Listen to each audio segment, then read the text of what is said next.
मैं यहां से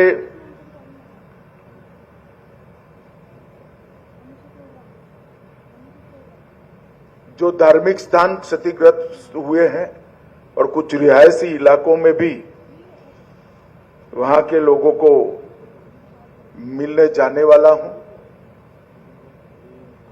आज जिन परिवारों की क्षति हुई है, इस सभी परिवारों के प्रति मैं गहरी संवेदना व्यक्त करता हूं। पूरा देश, जम्मू कश्मीर सरकार, भारत सरकार आपके साथ चट्टान की तरह खड़े हैं और जो आतंकवादियों ने किया है, जो पाकिस्तान की सेना ने किया है, उसके प्रति भारत की रक्षा नीति अब और सुदृढ़ बनेगी।